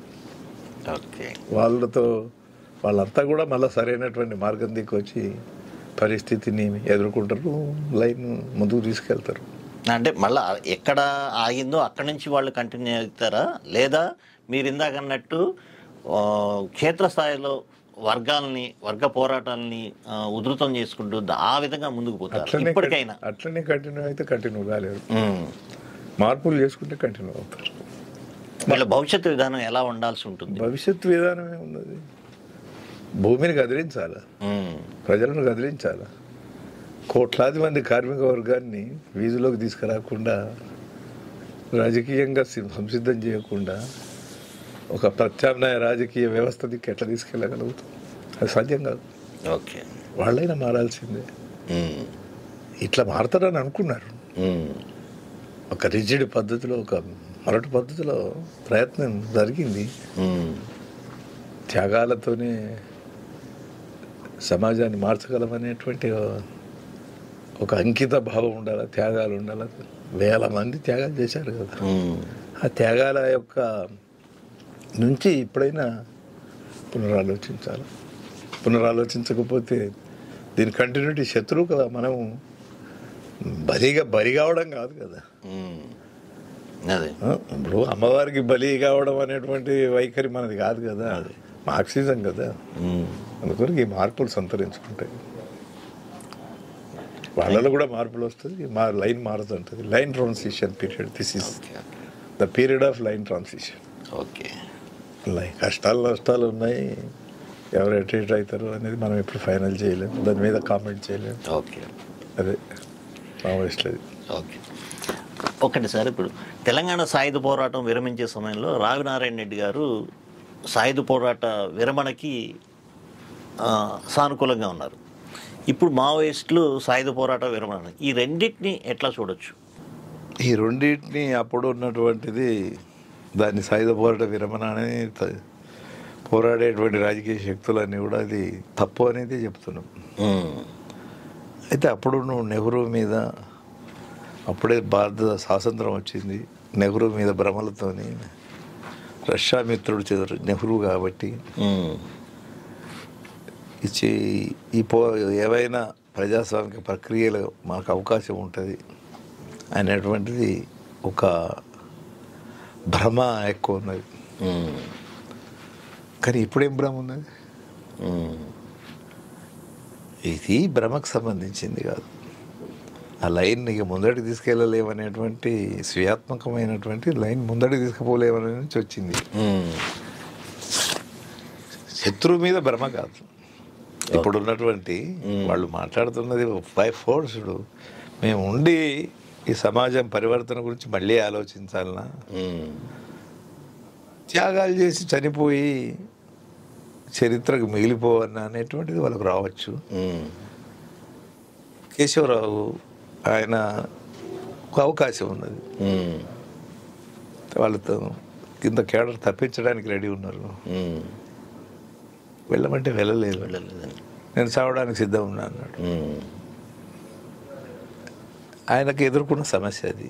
ఎందుకంటే ఈ లైన్ త్యాగాలతోనే ముందు దాన్ని కంటిన్యూటీ చేయాలనుకున్నాడు. ఫీల్డ్ సాధ్యం కాదనుకుంటున్నారు. అంటే గొప్ప మేధో సంపద అట్లా కొంత దానికి పరిమితం అయిపోయిందేమోనని. మేధో సంపద అనేది వాళ్ళే కాదు కదా, బయట కూడా వాళ్ళ పార్టీ ఉన్నది, మేధావులు ఉన్నారు, అందరి సంఘర్షణ ఉన్నది. అయితే ఒక ఇల్యూజన్, ఒక 30-40 ఏళ్ళు నిలబడగలము అనేటువంటి నమ్మకం అట్లా కంటిన్యూ అయింది.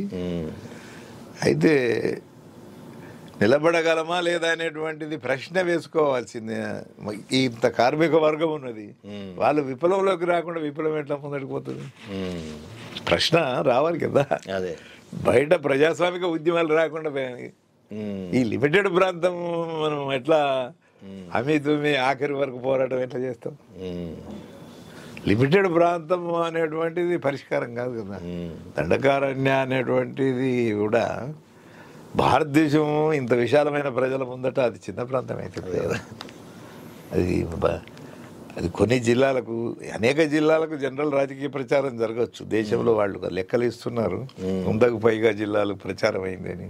ప్రచారం వేరు, రాజకీయ సంబంధాలు వేరు. వాళ్ళు అనచడానికి ఇవన్నీ ఎత్తుగడలు ప్రభుత్వం మాట్లాడుతుంది, కానీ అన్ని జిల్లాలలో అంత పునాది ఏడ సంపాదించారు కాదు. కొంత ఒరిస్సా ప్రాంతం, కొంత ఏఓబి ప్రాంతం, కొంత గడ్చిరోలి ప్రాంతం, కొంత బస్తరులో కొన్ని జిల్లాల ప్రాంతం, అదంతా ఒక కాంపాక్ట్ ఏరియా ఉన్నది, నో ప్రాబ్లం. ఆ ప్రజల్లో విశాలమైన ఇప్పటికీ విశ్వాసం ఉన్నటువంటి ప్రజలు ఉన్నారు. మళ్ళీ ఆ పోరాటం ఎట్లా నడపాలనేటువంటి అవకాశాలు ఉంటాయి. మొత్తం సరెండర్ ప్రజలంతా కాదు కదా. ప్రజలు ఎందుకు అవుతారు? ప్రజలు ఎప్పుడు కాదు సరెండర్. అవకాశం వస్తే మళ్ళీ పోరాడతారు. అందుకొరకు అవకాశం గ్రౌండ్ ఉన్నది, దాన్ని వదులుకోవాల్సింది కాదు, దాన్ని నడపాల్సింది. ఎట్లా నడపాలన్నది ఇప్పుడు లైన్ ట్రాన్సిషన్. కమ్యూనిస్టు విప్లవకారులు అంతా ఐక్యం కావడం, లైన్ ట్రాన్సిషన్, ఈ అతివాదం మితవాదం రెండింటిని ఓడించి ముందుకు పోవడం ఇప్పుడు మన ముందున్న సమస్య. దేశంలో ప్రజాస్వామిక శక్తులు వీధుల్లోకి రావాల్సిన సమస్య. కార్మిక వర్గాన్ని, కష్టజీవులను ఇంకెక్కువ ఆర్గనైజ్ చేయాల్సినటువంటి విషయం ఉన్నది. మారిన మార్పులు అన్నప్పుడు సమాజంలో మార్పులు వచ్చినాయి. మునుపటి పాత భూస్వామ్య విధానం లేదు. మరి దేశంలో ఎంత పారిశ్రామిక వర్గం పెరిగితే అంత కార్మిక వర్గం పెరిగితే వాళ్ళందరిని ఆర్గనైజ్ చేయాలి కదా మనం. అలా ఎవరిని ఆర్గనైజ్ చేయకుండా మనం పోరాడుతూ పోతుంటాం. బుద్ధి ఉంటే వాళ్ళు వస్తారు, లేకుంటే లేదంటే కుదురుతుందా? మన యొక్క రాజకీయ శక్తులు అందరికీ విస్తరించి వాటిని ఆర్గనైజ్ చేసుకుంటూ సమన్వయం చేసుకుంటూ ముందుకు పోవాల్సి ఉంటుంది. ఇది చాలా పెయిన్తో ఉన్నటువంటిది, బాధ్యతతో ఉన్నటువంటిది, ఒక లోతైన దృష్టితో ఉన్నటువంటిది. ఇలా రష్యా లేదు, చైనా లేదు, సోషలిస్ట్ దుర్గాలు లేవు, అన్నీ పోయినటువంటి ఒక ప్రత్యేక పరిస్థితిలో ప్రపంచమంతా ఎల్పిజి ప్రోగ్రాంలో ఒక మిస్గైడ్ అవుతున్నటువంటి పరిస్థితిలో ఫ్రీ బీస్ అన్ని రంగం మీదకి వచ్చి నష్టం చేస్తున్న భ్రమలు, పార్లమెంటరీ ప్రజాస్వామ్యం మీద భ్రమలు కలిగిస్తున్న పీరియడ్లో మానవతావాదం, హ్యూమన్ ఫేస్ అని అనేక విషయాలు ముందడి తీసుకొచ్చి ప్రజలను చీటింగ్ చేస్తున్న పరిస్థితులు ఇవి. ఇలాంటి ఉద్యమాలు నిలబెట్టి వాటిని అభివృద్ధి చేసి చరిత్రను ముందుకు తీసుకుపోవడం అనేది ఇదొక టాస్క్. మార్క్సిజం అనే ఐడియాలజీ దోపిడీ ఉన్నంత వరకు దోపిడీకి వ్యతిరేకంగా పోరాటం ఉంటుంది అనేటువంటిది ఫిలాసఫీ. ఆ ఫిలాసఫీ నమ్ముతున్నటువంటి వాళ్ళు ఖచ్చితంగా ఈ ఆలోచనలతో ఉండాల్సిందే. దోపిడీ ఉన్నంతసేపు, శ్రమశక్తిని దోపిడీ చేస్తున్నంతసేపు దాన్ని విముక్తి కొరకు పోరాడడం అనేది మానవ కర్తవ్యం, టాస్క్. ఇంకా 50 ఏళ్ళు అవుతుందా, 100 ఏళ్ళు అవుతుందా, అది చేయాల్సిందే. ఎప్పటికైనా దోపిడీ రద్దు కావాలి కదా. సోషలిజము రాకుండా కనీసం నిజమైన ప్రజాస్వామ్యం కూడా లేదు కదా భారతదేశం. ఆ నిజమైన ప్రజాస్వామ్యం కొరకైనా పోరాడాలి కదా. నిజమైన ప్రజాస్వామ్యం ఉంటే అదానికి అన్ని అవకాశాలు ఎందుకుంటే ఒక మామూలు వాడికి అది అందుకు అవకాశం లక్షల కోట్ల, వేల కోట్లు, లక్షల కోట్లు మామూలు వాడికి జీవితం రోజు దినదినగండం, అది కరెక్ట్ కాదు కదా. వ్యవస్థ ఏ డెవలప్మెంట్ వచ్చి ఎంత డెవలప్మెంట్ వచ్చినా జీవన ప్రమాణం పెంచేటువంటి పని ప్రభుత్వాలు ఏం చేస్తున్నాయి? ఆఖరికి ఇటువంటి కార్మిక చట్టాలు తీసుకొచ్చి కోట్లాది మందిని ఇలా ఎట్లా తుపాకీ పట్టి వాళ్ళ శ్రమ చేయించుకుందామంటే ఎట్లా అన్నట్టు. అందుకే మారుతుంది. దీని గురించి పోరాడేటానికి రోడ్ల మీద రావాల్సిందే. చాలా కఠినమైన పోరాటాలు ఇందులో కూడా, బహిరంగ ప్రజా ఉద్యమాల్లో కూడా అనేక త్యాగాలు కూడా ఉంటాయి. 750 మంది రైతు ఉద్యమం వచ్చి 750 మంది చచ్చిపోయినారు. కోవిడ్ వచ్చింది, అబవ్ 50,000 మంది చచ్చిపోయారు భారతదేశంలో. పుటాపుట మనం ఇంటి పక్కన ఎవడు చస్తున్నాడో సాగులని. ఇలా పాలక వర్గాలు అనుసరిస్తున్న విధానం చాలా దుర్మార్గంగా ఉంది కదా. తప్పుడు చట్టాలన్నీ కూడా తీసుకొచ్చి రుద్దుతున్నటువంటి పరిస్థితి ఉన్నది. కశ్మీర్ వాడు 370 ఆర్టికల్ తీసేసి వాడిని ఇప్పుడు మొత్తం ముస్లింలు అంటే ఈ దేశంలో ప్రజలే కాదనేటువంటి పరిస్థితి వచ్చింది. ఇప్పుడు బీహార్ అంతా అది ఆ ఓట్ల చర్చ ఏంటిది అది. మహారాష్ట్రలో ఒక సంవత్సరంలో కోటి ఓటర్స్ ఎట్లా అవుతారండి? అదే వీటి 65 లక్షలు తీసేసి ఏంటిది వాళ్ళకి ఇంతమంది ఒకసారి ఇంత ఎటువంటి విజయం వస్తున్నది.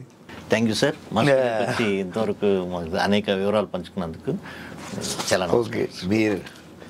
మీకు ఏ సందర్భంలోనైనా మా నుండి మీ డిజిటల్ సంస్థకు సహకారంగా ఎప్పుడు రమ్మన్నా మేము మా పార్టీ తరఫున రావడానికి తప్పనిసరిగా. Okay, thank you sir.